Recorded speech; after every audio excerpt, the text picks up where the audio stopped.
Assalamualaikum warahmatullahi wabarakatuh. Kembali lagi di channel Belajar Bahasa Indonesia yang menyenangkan. Kali ini kita akan membahas dua buku, yaitu buku fiksi dan buku non-fiksi. Di kelas 7 dan kelas 8 yang lalu, kalian sudah mempelajari bagaimana itu buku fiksi dan buku non-fiksi. Nah, kita kali ini mengulas sedikit saja ya, bagaimana sih ciri-ciri dari buku fiksi? Ciri yang pertama adalah berisi cerita-cerita yang tidak nyata. Jadi, cerita-cerita yang ada di buku fiksi itu kalau cerita-ceritanya adalah tidak nyata. Cerita-cerita yang bersifat khayalan. Kemudian, ciri yang kedua, bersifat menghibur. Jadi, kisah-kisah yang tidak nyata, kisah-kisah yang berupa khayalan tadi, itu tujuannya untuk menghibur. Kemudian, ciri yang ketiga dari buku fiksi adalah unsur buku fiksi itu lebih ringkas. Jadi, tidak detail, lebih ringkas. Ciri yang keempat, nah ini biasanya di buku fiksi itu ada macam-macamnya.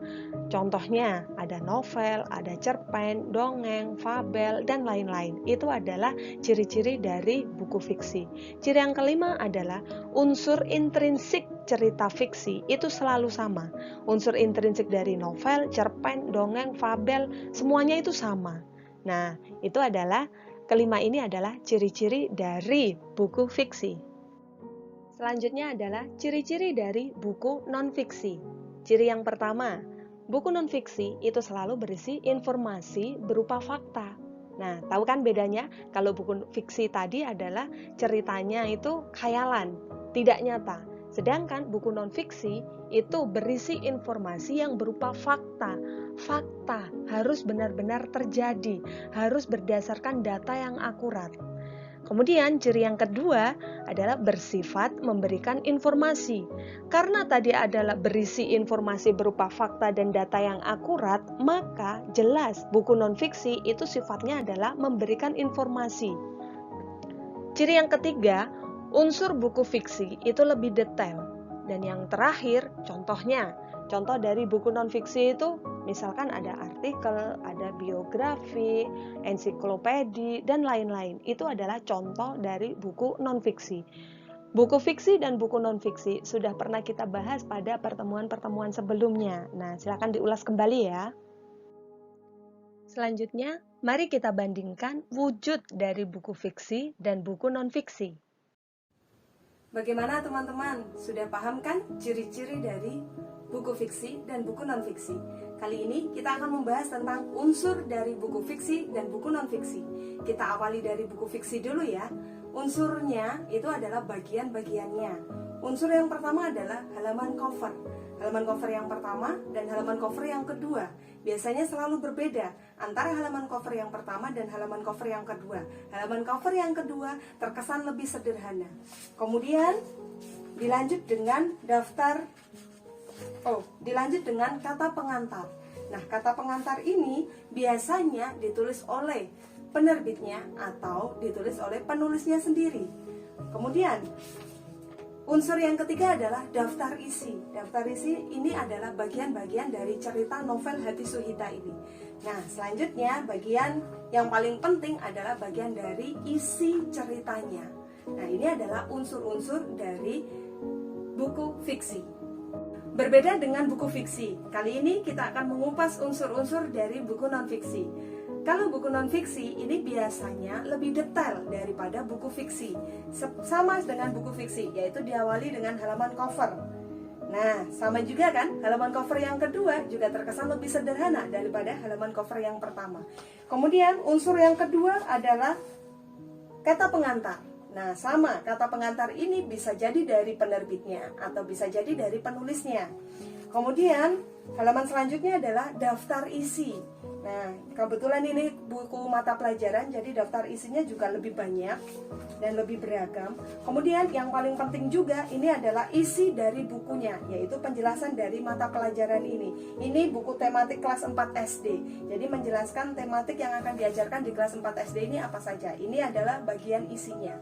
Nah, selain dari bagian isi, ada juga unsur selanjutnya, yaitu unsur daftar pustaka. Ini yang membedakan antara buku fiksi dengan buku non-fiksi. Nah, ini unsur daftar pustaka. Daftar pustaka ini adalah buku-buku yang dikutip untuk menunjang pembahasan dari materi yang dibahas di bab-bab penjelasan tadi. Kemudian ada juga glosarium. Glosarium itu kayak kamus kecil, yaitu kamus bahasa-bahasa yang dijelaskan, bahasa-bahasa yang sulit, kata-kata yang sulit yang digunakan di pembahasan tadi. Nah, itu disertakan glosarium, yaitu kayak kamus kecil kayak gitu. Kemudian unsur selanjutnya adalah indeks. Indeks ini adalah kata-kata yang sulit yang dijelaskan di glosarium tadi. Nah, di sini disertai halamannya, halaman keberapa kata-kata sulit itu tadi berada. Kemudian unsur selanjutnya adalah daftar gambar. Nah, daftar gambar ini di buku ini ternyata ditaruh di depan. Daftar gambar, nah seperti ini. Daftar gambar, kupu-kupu ada di halaman berapa, gambar hewan ada di halaman berapa. Ini adalah daftar gambarnya. Yang paling akhir adalah lampiran. Nah, kebetulan di buku ini, buku tematik kelas 4 SD ini, lampirannya adalah berisi biodata penulisnya. Nah, itu tadi adalah perbedaan unsur dari buku fiksi dan buku non-fiksi. Nah, itu tadi adalah unsur-unsur dari buku fiksi dan buku non-fiksi. Nah, selanjutnya, biasanya ketika kita membaca buku fiksi atau buku non-fiksi, kita akan bisa memberikan sebuah tanggapan. Nah, kadangkala tanggapan itu bisa berupa sinopsis atau ulasan. Nah, ini ada contoh dari sinopsis. Sinopsis itu adalah ringkasan cerita dari karya tersebut, dari buku tadi. Nah, singkatannya itu tadi, ringkas ceritanya itu tadi, tidak serta-merta inti dari cerita, hanya secuil dari buku ini tentang apa sih, kayak gitu. Nah, ini kebetulan di novel Hati Suhita ini ada sinopsisnya. Sinopsis di sini ini menceritakan sekilas tentang apa cerita dari Hati Suhita ini tadi. Kemudian yang kedua, menyajikan tanggapan dari buku fiksi atau buku non-fiksi itu bisa jadi dengan ulasan. Nah, ada sinopsis, ada juga ulasan.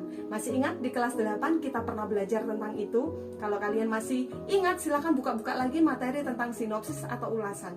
Nah, ulasan pada kehidupan nyata seperti ini sering kita lakukan juga. Sering juga dilakukan oleh YouTuber, yaitu review. Sering kan kalian melihat review dari film A, review dari film B, review dari lagu A, review dari lagu B. Nah, kayak gitu. Itu adalah bentuk dari ulasan pada kehidupan nyata berupa review.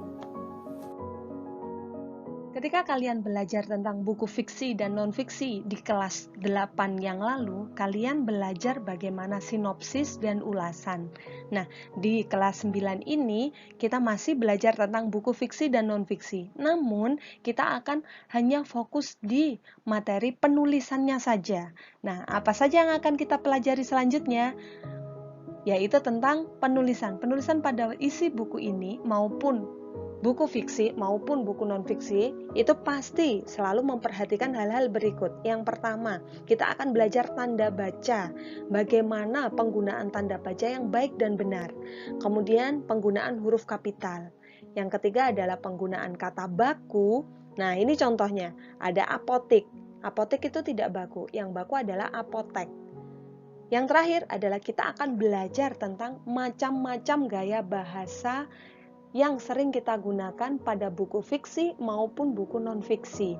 Nah, ini 4 penulisan ini, 4 penggunaan tanda baca dan penggunaan bahasa ini yang akan kita pelajari di kelas 9 ini tentang materi buku fiksi dan non-fiksi. Selanjutnya kita latihan soal ya. Nah, seperti biasa, ini ada kutipan teks. Kita baca bareng-bareng ya. Selain itu, semua tulisan yang terdapat dalam buku ini mempunyai banyak manfaat yang akan kita peroleh jika kita membacanya. Buku ini akan terlihat sangat kaya cakupannya. Bahasanya mudah dimengerti dan mudah untuk dipahami. Dalam buku ini, banyak manfaat yang akan kita peroleh, seperti kompos yang bermanfaat bagi kesuburan tanah, penggemburan tanah, pengisian polybag tanaman, mengurangi pencemaran lingkungan, dan menambah pendapatan. Nah, dari kutipan teks cerita ini, dari kutipan teks ini muncul sebuah pertanyaan.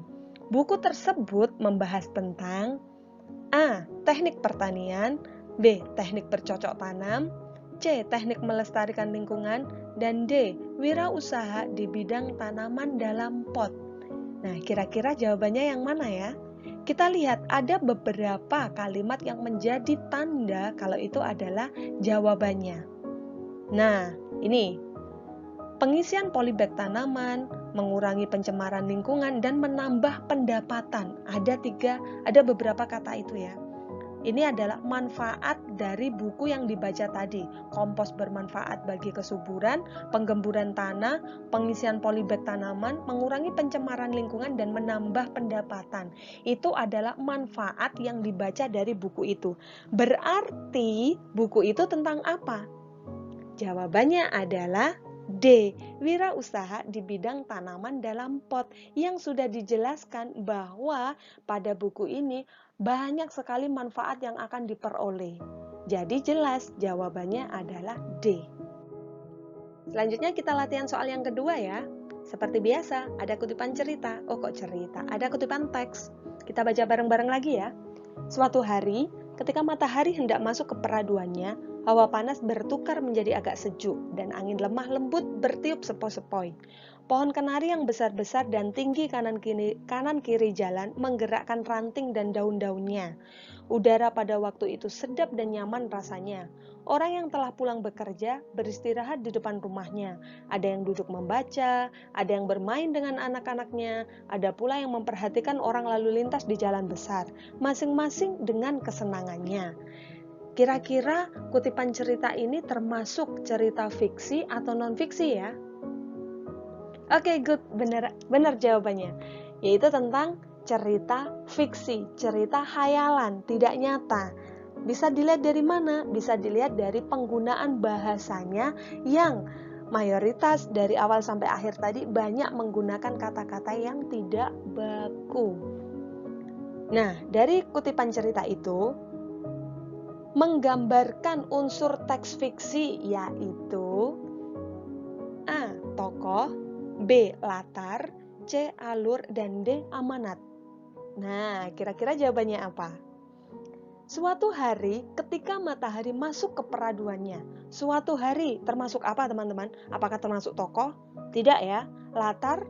Oke, masuk. Alur? Kurang tepat juga ya. Kalau D. Amanat? Tidak masuk juga karena belum ada amanatnya. Berarti jelas jawabannya adalah B. Latar. Suatu hari, termasuk latar waktu, ketika matahari hendak masuk ke peraduannya. Artinya apa kalimat itu?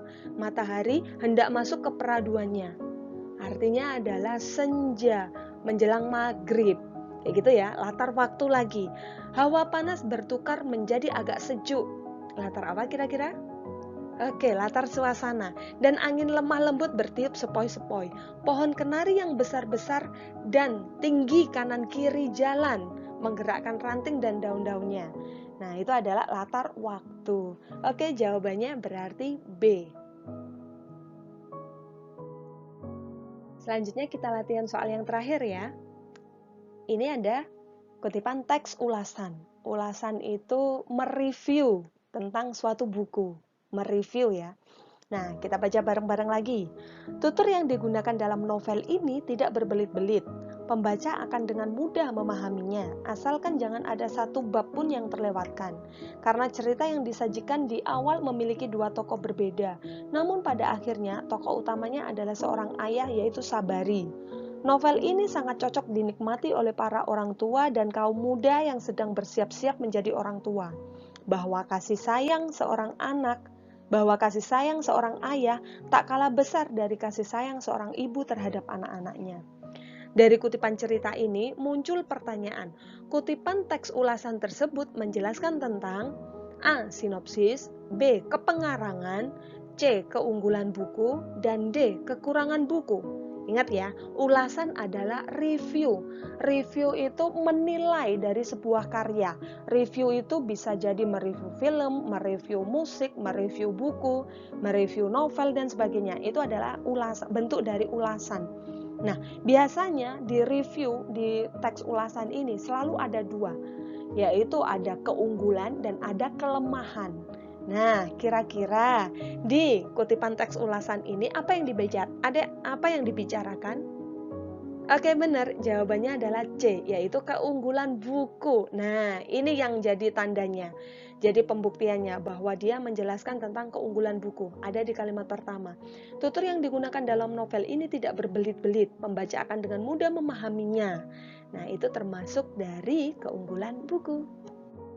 Alhamdulillah teman-teman, materi kita selesai hari ini. Nah, selanjutnya silakan kalian langsung beralih ke link Google Form yang sudah Ustazah sediakan. Silakan kalian mengukur kepemahaman kalian terkait pembelajaran hari ini. Siasati kelemahan, fokus pada kelebihan kalian. Terima kasih, selamat berkarya. Wassalamualaikum warahmatullahi wabarakatuh.